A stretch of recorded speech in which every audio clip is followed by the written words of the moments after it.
Hello, and welcome to the very first meeting of the Sketchbook Club. I'm really looking forward to sharing some books from my library with you, and I'm hoping to make this into a weekly event. So let's see how it goes. This week, I have delved into my library to unearth a book that I've had for an awfully long time. It's a book that really began me in the process of creating an illustrated journal. And so I thought it was only appropriate that I use that for this maiden voyage into the world of Facebook Live book clubbing as well. And the book that I'm going to talk about, well, actually the author I'm going to talk about is a woman named Hannah Hinchman. Some of you may know of her work.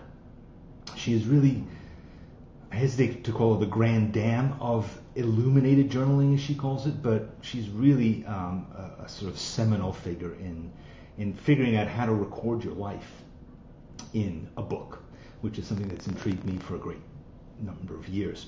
Now, when I first began sort of doing this, and I did it sort of by keeping a sketchbook and recording what was going on in my life and combining it with words and pictures, I looked around for other people who did this because I wasn't sure that it was a thing, that I was doing it right, that maybe I was the only person on the planet who had ever done this. And I came upon this book that I'm about to tell you about. It's called A Life in Hand by Hannah Hinchman. And it came in a box set, as I remember it, although it's been a long time. It was a box set that contained a blank journal and this book in a box. And that was very helpful because really the idea was read this book and immediately start writing and drawing. And I thought, okay, that's awesome. That's definitely something that fits my mindset.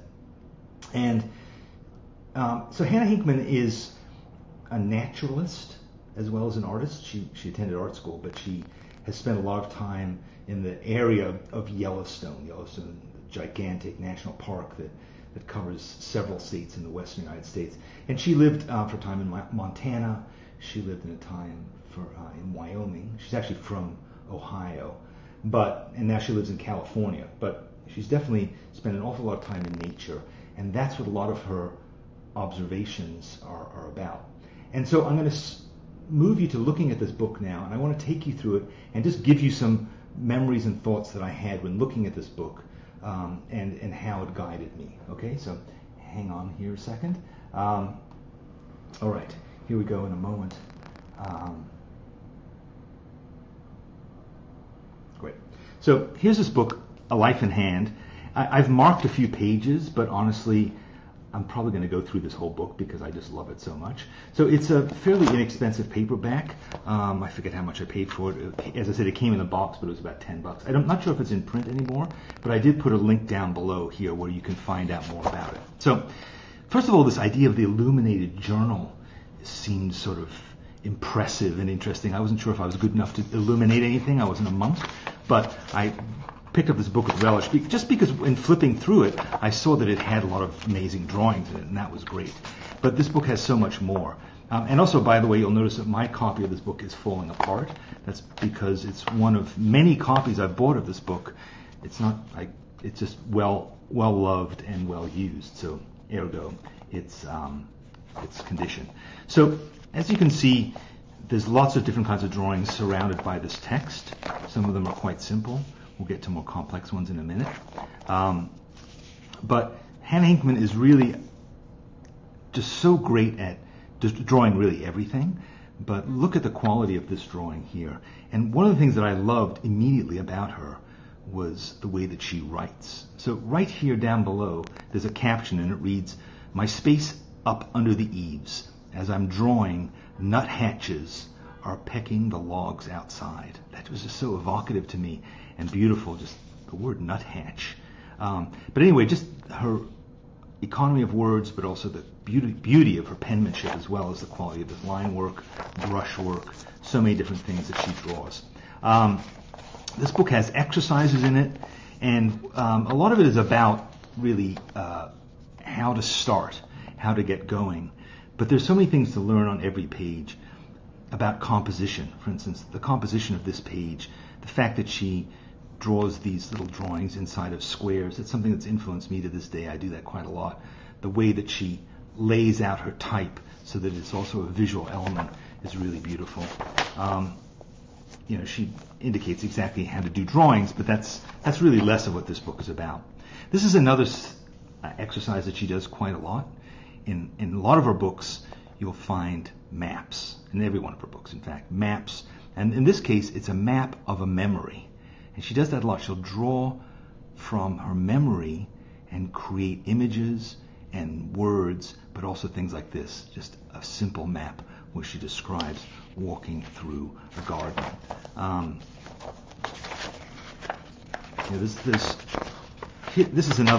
This is a drawing that enormously inspired me when I first saw it.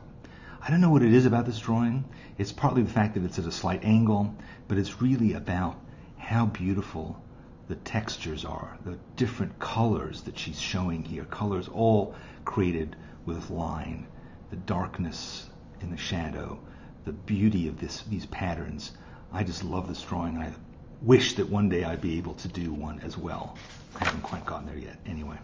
But here's another thing that you see quite often in this book is these little notes. So let me just read to you. So here's different observations. These are critters that she's seen in her environment, and then these little notes, like this one. These are dead animals, basically. This is a dead butterfly that she drew, and here is she says, another casualty, very much expanded Siamese cat.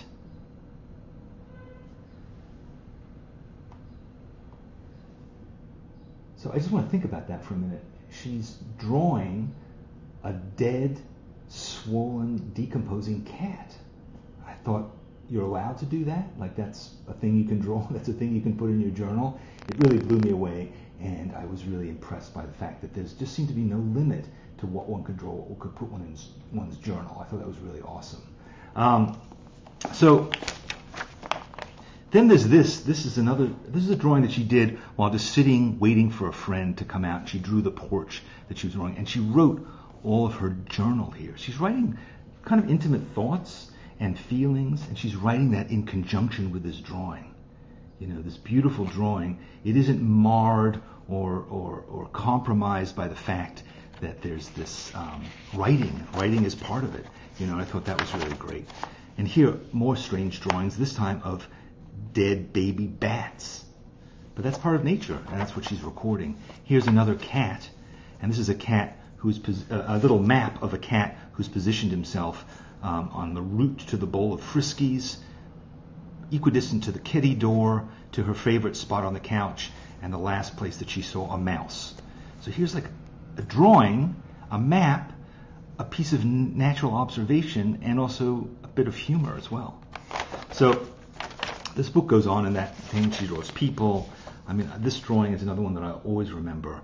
I think it's partly because of the angle, the way that she uses lines to indicate the volume.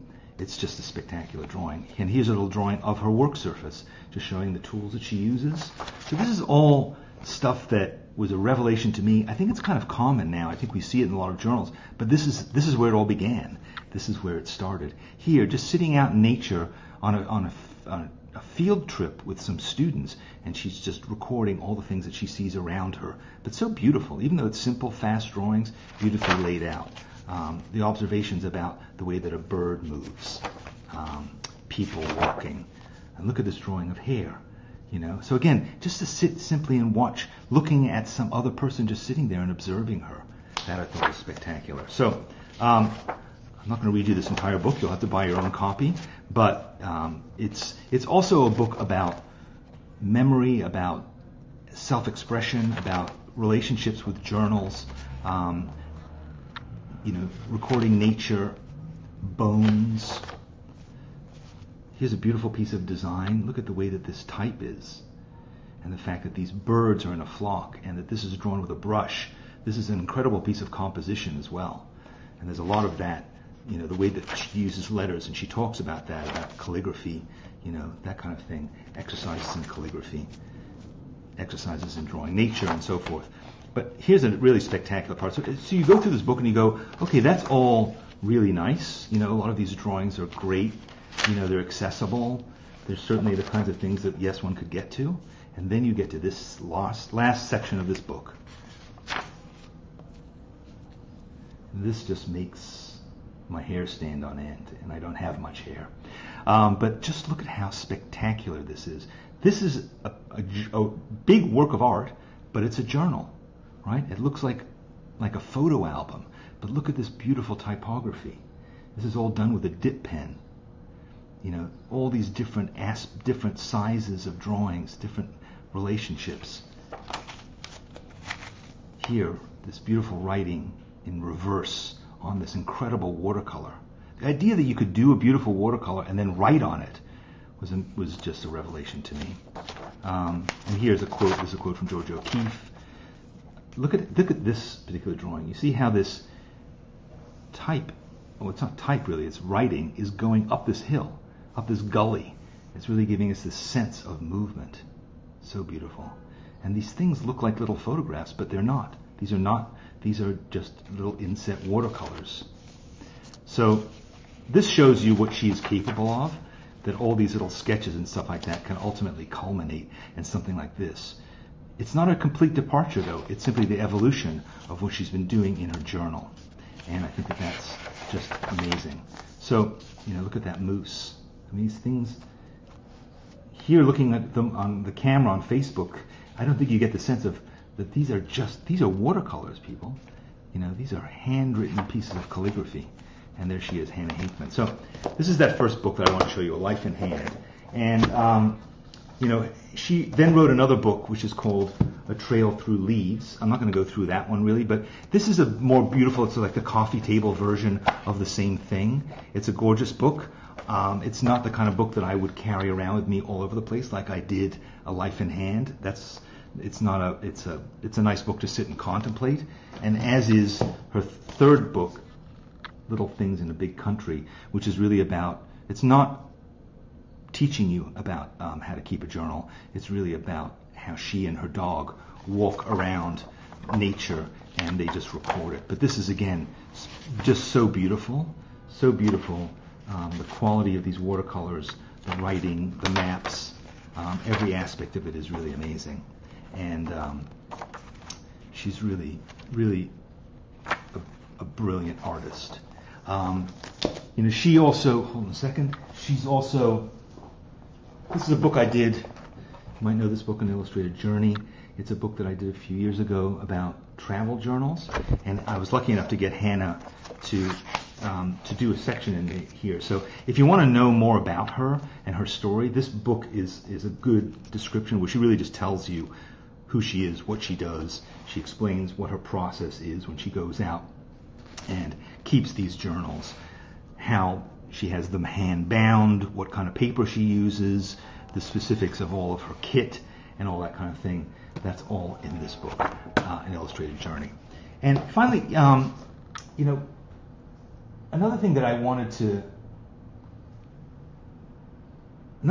talk about in terms of Hannah Hinchman is the fact that she is also a real scholar, if you will, of keeping a journal. She's kept a journal, I think, continuously since 1970. I think that's what it is. That's about 45 years of keeping a journal since she was a little kid, I hope. And so what she's done is she uses her journal in a number of different ways. And I came upon this description, which I'll post below here, of how she sees journals working. So let me just kind of sketch that out for you. Hold on a second, let me just get some paper. Do I have a pen here? Yes. So let me just switch back to the camera and show you. So essentially what she says is this. She says that if you take a continuum line, right? She says, like, on the one hand, we have what she would call informative journals. So informative journals, or informational journals, I guess, informational journals. So an informational journal is really like a naturalist's field journal. Something where you really are writing down specific observations, you're collecting data, you're writing down names and facts about, it's the facts, it's the kind of thing that, an explorer might write down, or Lewis and Clark, their journals. You have that informational thing. And then at the other end of the sort of journal thing is which she calls the reflective journal. Okay, so the reflective journal is really a journal that is about your internal state. It's about what you feel, what you think, your dreams, your relationships, your responses. It's really, you are the subject of a reflective journal as opposed to the world. Okay? And now in between these two, there's a thing that she calls the investigative journal. Okay? So the investigative journal is a journal where you're exploring, you're looking at the world around you, you're looking at, you're investigating stuff, but you're also creating patterns. You're creating connections. You're linking things that are completely dissimilar, and you're showing their relationships. You're taking things that can't be measured, that aren't quite, hard data like the informational thing, but they're observations that are, in a way, a reflection of you. Who you are as a person. This is only you could keep this kind of investigative journal. So it's not all the way to the reflective, this is all about me, and it's not the cold, hard, facts only informational. It's an investigative journal. It's about your observations. So, like I've done, like examples from my journals that are investigative is, for instance, I've gone out and I did a piece that was about dogs in coats, and I went around and I drew all kinds of dogs that I saw that were wearing clothing.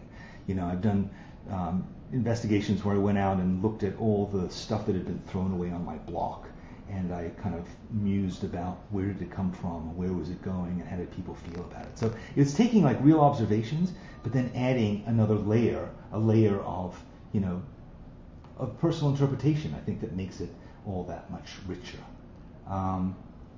And then finally, you have what she calls the Resonant Journal. So we'll put that there, the Resonant Journal. And the Resonant Journal is about, the connections in your own life, the journey that you're on, the curiosity that you're extending is inward and outward as well. It's as if you're a naturalist investigating your own life, drawing a map of your own house, recording the food that you eat. It's not as closed in and self-involved as the reflective journal, but it's still very much about you and about your insights, and how you see the world, the small world that's around you. Okay, so I think what makes what she's talking about with these different kinds of journals so interesting is to say you can move back and forth along that continuum. In other words, you can keep a journal that is just simply a record of the outside world, or you can keep a very self-involved, closed-in journal that's really about your thoughts and feelings. And you could do the same two things in the same book, and that's what you see in her work. Sometimes if she's describing baby bats, she's not telling you about how she's feeling about them. It's very cut and dry. But then she might have a whole page of text which is really describing her feelings about a situation that she's in. And then there's all these things that are in between. Where you set yourself out a task and you start to say, I'm going to draw connections between things. I'm going to use my drawing and my writing to understand the world better. And then I'm also going to understand my place in it better. I'm going to sort of see what is special about my particular world. How can I live more vividly? How can I experience life more, intensely? How can I live in this moment and see it for what it is, and see how it fits into who I am and how it makes me up? So I think all those are, available to anybody who keeps any kind of a journal, but somehow keeping this illuminated journal. And I think that she's using the word illuminated in both senses of the word. On the one hand, it's illuminated like an old manuscript would be, where there are drawings and there's beautiful lettering. But it's also illuminated in the sense of being lit up, right? Of being illuminated and brightened and clarified, and there's spotlights on different things. It's a more intense form of life. It's a more engaged form of living, and it comes not only from drawing, but also from writing, from design, from lettering, from watercoloring, all these things working in conjunction. And that to me is the essence of the art of the sketchbook, is this combination of who you are, the world around you, and the tools that you use to connect both of those. Okay, sermon over. I would strongly recommend A Life in Hand. It's not a particularly expensive book. You can probably buy it secondhand for a few dollars.